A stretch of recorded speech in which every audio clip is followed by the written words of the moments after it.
ত্ৰিপুৰাৰ মহাৰাজা প্ৰদ্যুৎ বিক্ৰম মাণিক্য দেৱবৰ্মালৈ চাউলুং চুকাফা বৰ অসম সমন্বয় বঁটা টাই আহোম যুৱ পৰিষদে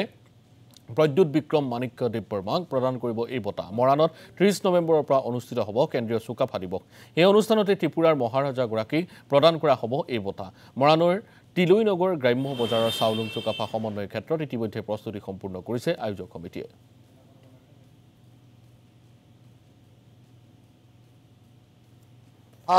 30 নৱেম্বৰ 1 আৰু 2 ডিচেম্বৰ তাৰিখে মৰাণ তিলৈ গ্ৰাম্য বজাৰ চাউলুং চুকাফাৰ সমন্বয় ক্ষেত্ৰত টাই আহোম যুৱ পৰিষদ অসম কেন্দ্ৰীয় সমিতিৰ আহ্বানত মৰাণ মহকুমা সমিতি আৰু মৰাণ আঞ্চলিক সমিতিৰ উদ্যোগত তথা সমূহ মৰাণবাসী ৰাইজৰ সহযোগত একাদশ বাৰ্ষিক কেন্দ্ৰীয় চুকাফা দিৱস আমি আয়োজন কৰিবলৈ গৈ আছোঁ 3 দিনীয়া বৰ্ণাঢ্য কাৰ্যসূচীৰে উক্ত 3 দিনীয়া কাৰ্যসূচীত আমাৰ 30 নৱেম্বৰৰ পৰা আমাৰ কাৰ্যসূচী আৰম্ভ হ'ব পুৱা 30 নৱেম্বৰ তাৰিখে পতাকা উত্তোলনৰ পৰা আৰম্ভ কৰি আমি সন্ধিয়ালৈ আমাৰ সকলোৱে শ্ৰদ্ধাৰ ভীমকান্ত বুঢ়াগোহাঁই আৰু আমাৰ একালৰ সতীৰ্থ মৌচম গগৈ সোৱৰণত মিষ্টাৰ মৰাণ আৰু গদাধৰ সিংহ অৰ্থাৎ চুপাতফাৰ নামত মিষ্টাৰ আছাম দেহশ্ৰী প্ৰতিযোগিতা অনুষ্ঠিত হ'ব আৰু তাৰ পিছত আমি 1 তাৰিখৰ দিনা আমি বহুকেইটা কাৰ্যসূচী ৰূপায়ণ কৰিম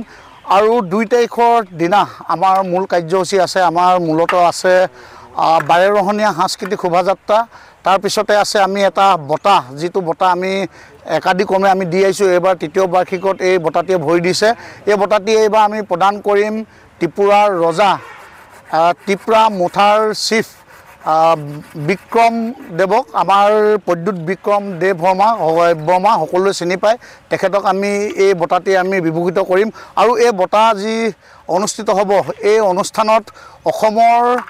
বহুকেইজন গণ্যমান্য ব্যক্তি উপস্থিত থাকিব আৰু আমি সন্ধিয়ালৈ এইদিনা আমি 2 তাৰিখৰ সন্ধিয়ালৈ এখন মুকলি সভা অনুষ্ঠিত কৰিম।